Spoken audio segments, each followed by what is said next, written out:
Tujuan Gus Dur adalah agar paragraf pertama Mukadimah UUD 1945 bisa diwujudkan, yaitu menghilangkan penjajahan atas bangsa Palestina.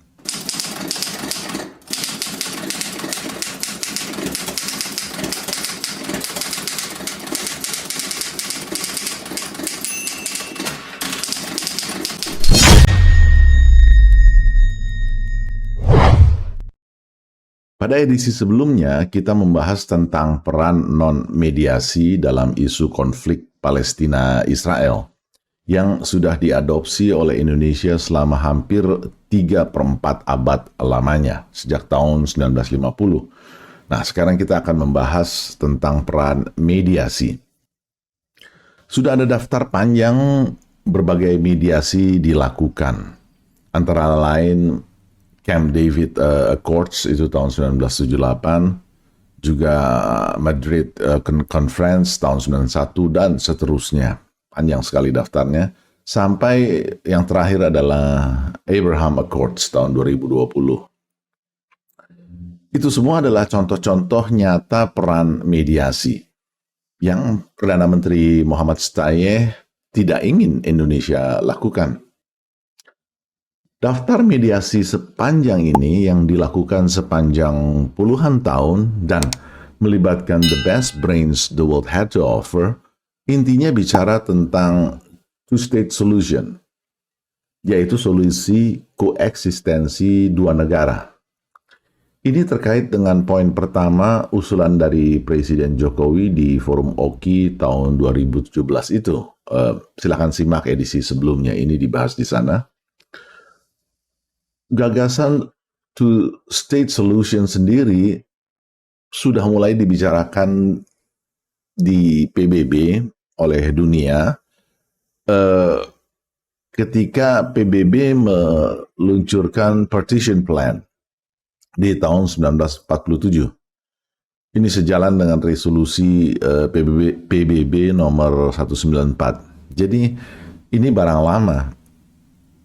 Nah, peta yang Anda saksikan ini pada intinya berbicara tentang two-state solution, yang masalah mendasarnya adalah soal batas wilayah, berarti soal perbatasan. Anda lihat, perubahan wilayah sejak 1947 sampai hari ini, present day, jelas pihak Palestina belum bisa menerima perbatasan versi peta ini. Perdana Menteri Stayeh ingin Palestina kembali ke peta pra 1967. Lepas dari luasnya ketidakpuasan di balik perubahan-perubahan peta ini, faktanya apa yang memungkinkan peta ini berubah hanyalah jalan mediasi, bukan non-mediasi seperti yang dianut Indonesia selama ini. Per hari ini, berbagai mediasi itu memang masih jauh dari sempurna.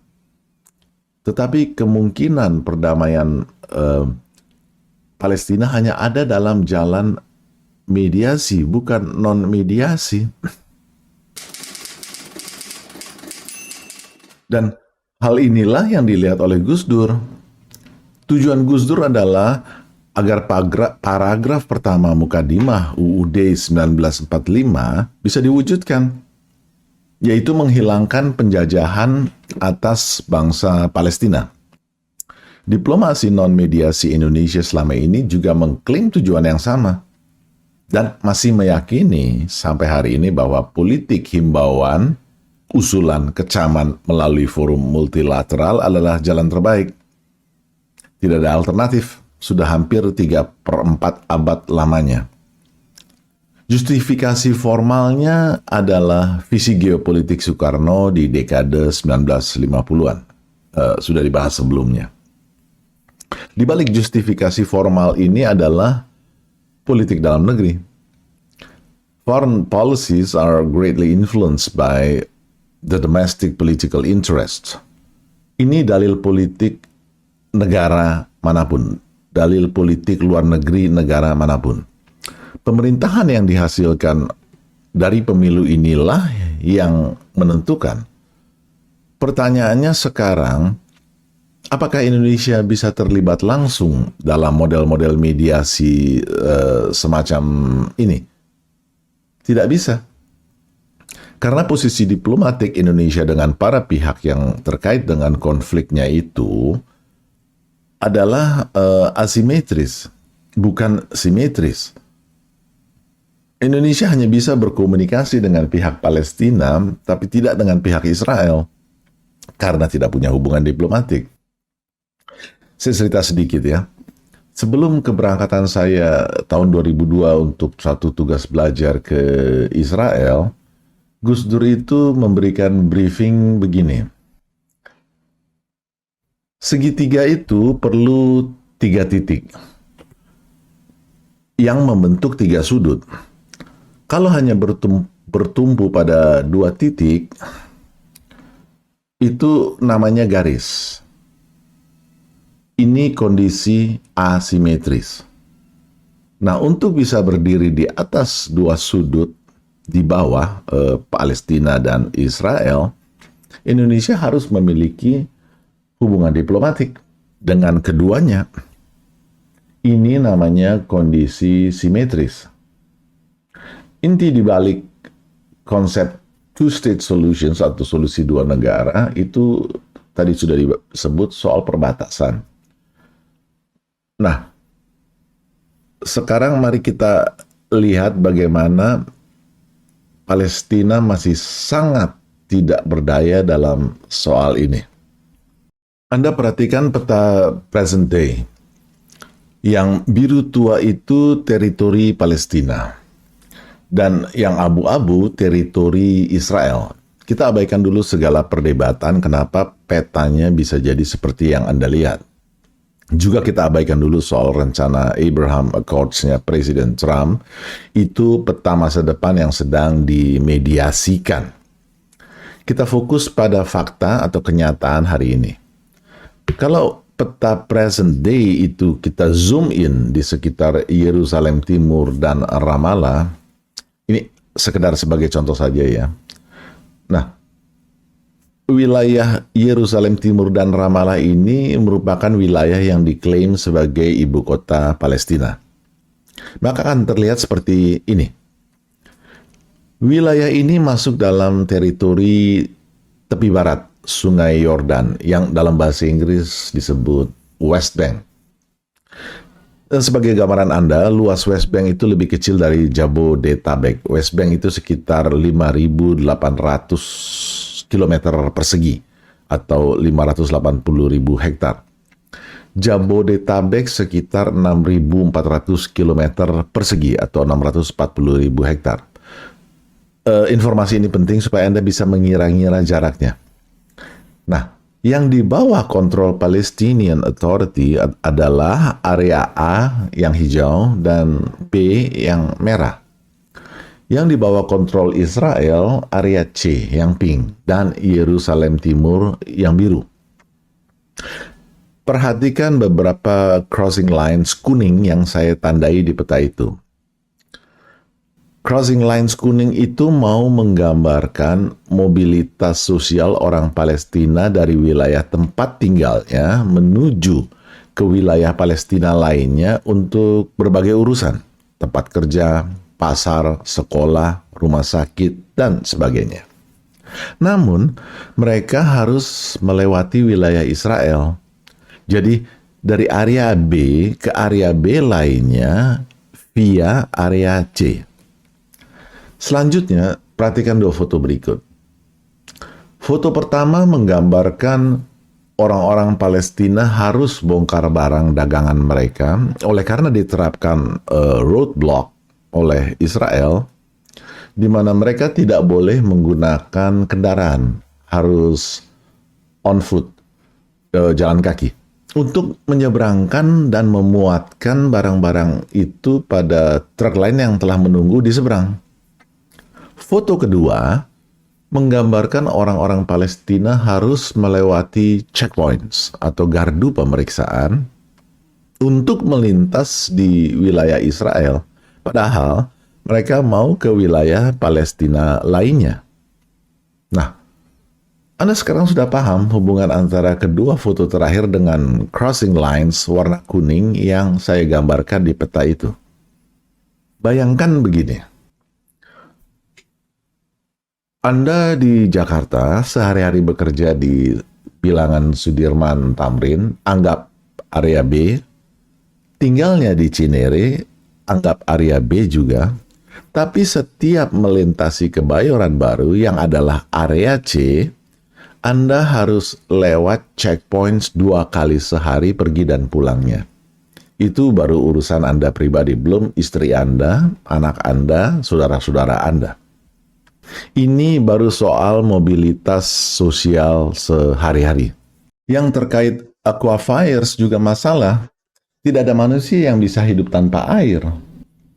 40% dari kebutuhan air Israel sekarang ini disuplai dari wilayah tepi barat, West Bank. Alam Palestina itu tidak seperti di Indonesia, yang kolam susu, kata Kus Plus. Kalau kita coblos, ya hampir pasti tanahnya, hampir pasti keluar airnya. Ada 3 aquifers utama di West Bank. Yarkon Taninim Aquifer, lalu Gilboa Bet Shon Aquifer, dan East Aquifer. Dalam perjanjian Oslo 2 tahun 1995, Israel itu dapat jatah air 4 kali lipat daripada jatah air Palestina, atau ekuivalen dengan 80% dari Joint Aquifer Resources, jadi dari totalnya. Tetapi 94% dari kedua aquifers yang di sebelah barat, tadi kan ada yang east ya, itu dialokasikan untuk Israel sepenuhnya. Ini hasil mediasi. Ingat, topik kita sekarang soal mediasi. Masalah lain soal energi listrik. Israel Electric Corporation atau IEC itu menyuplai 95% kebutuhan listrik di West Bank. Hanya sekitar 5% saja yang disuplai oleh Jordan Electric Power Company. Itu pun hanya ke wilayah Jericho. Ini dulu yang disebut-sebut sebagai ibu kota Palestina. Palestinian Electricity Transmission Company yang punya Palestina sekarang menjadi sole buyer, pembeli satu-satunya, tunggal. Yang 2 tadi, yang Israel dan Jordan itu supplier. Nah, dari sini saja Anda sudah bisa lihat. Nah, listrik dari IEC ini dibeli oleh perusahaan listrik Palestina ini dan mendistribusikannya ke wilayah-wilayah Palestina yang area B. Jaringan distribusinya pasti melintasi area C milik Israel juga kan? Listriknya masih pakai bahan bakar fosil, entah batu bara, entah minyak bumi. Impornya dikuasai siapa? Masuknya melalui pelabuhan milik siapa?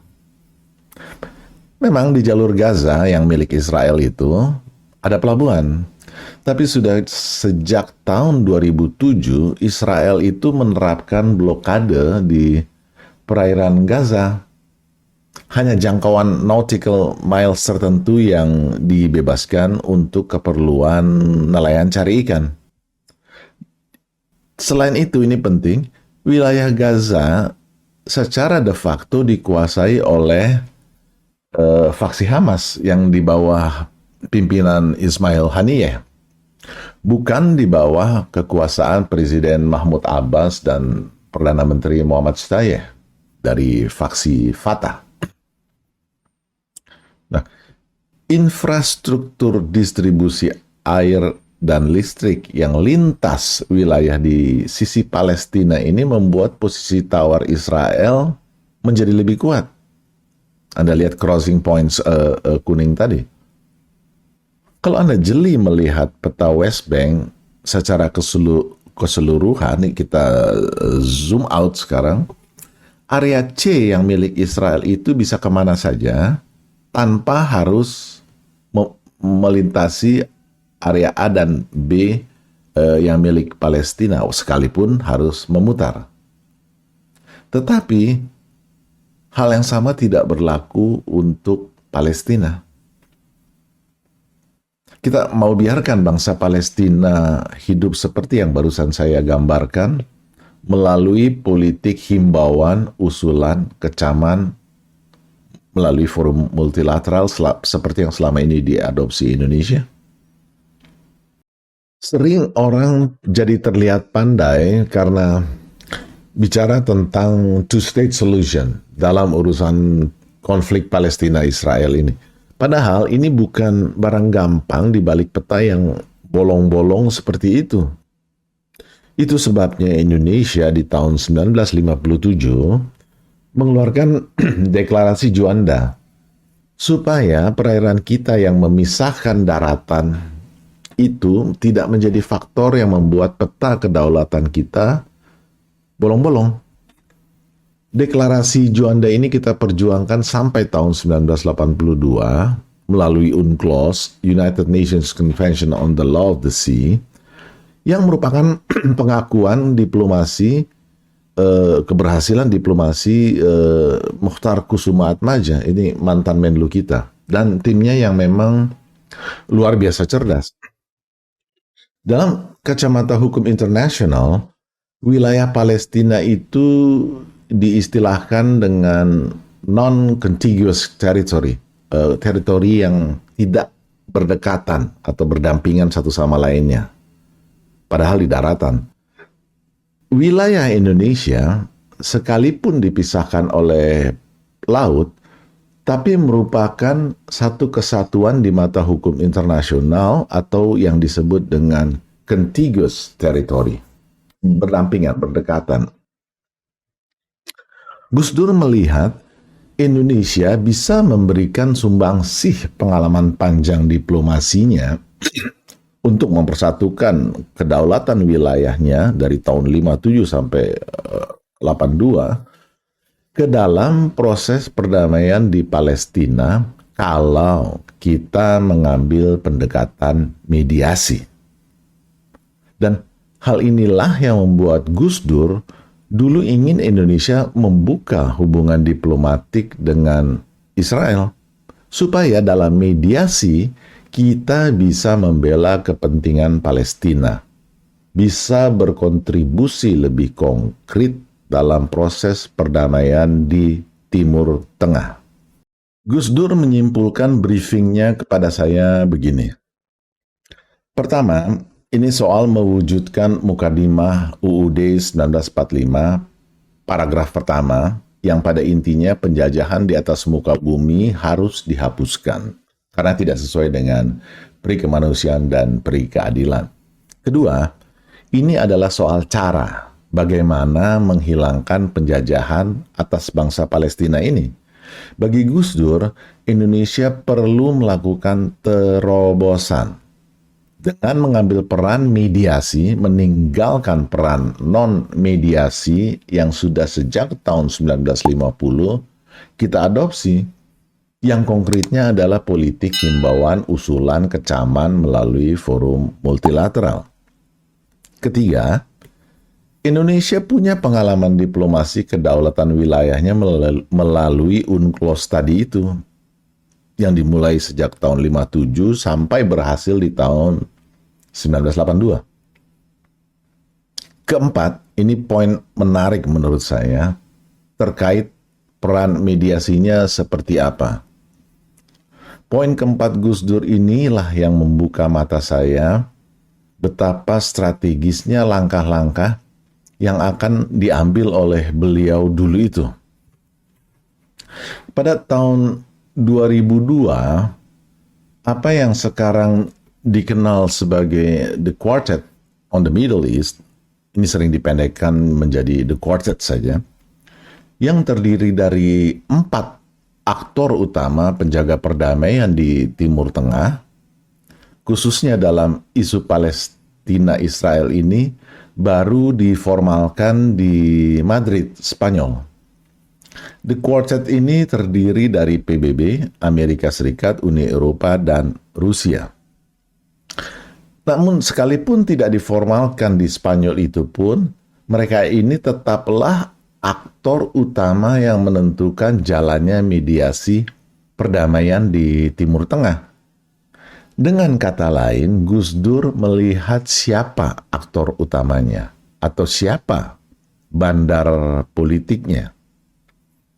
Nah, Gus Dur ingin The Quartet ini, 4 sekawan ini, diubah menjadi The Quintet, 5 sekawan, dengan menambahkan entitas yang merepresentasikan dunia Islam. Indonesia sebagai negara dengan populasi umat Islam terbesar di dunia tentu saja bisa menjadi negosiator dalam mencapai tujuan ini. Selain itu, Anda tahu organisasi massa ormas Islam terbesar di dunia itu siapa? Nahdlatul Ulama, NU. Simpatisan NU ini baik yang Muslim maupun yang bukan Muslim tersebar di seluruh dunia. Saya tidak salah ngomong, baik yang Muslim maupun yang bukan Muslim. Saya Katolik dan saya simpatisan NU.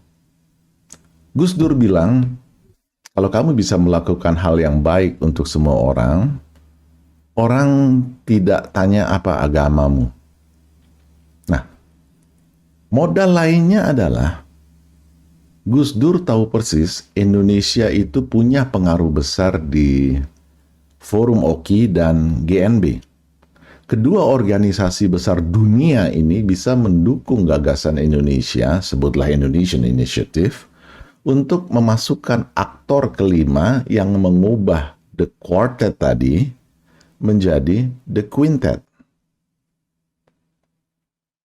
Kalau The Quintet ini berhasil diwujudkan, maka mediasi tidak adil di sisi Palestina yang barusan saya gambarkan itu bisa setidaknya minimalisasi, bila bukan diseimbangkan.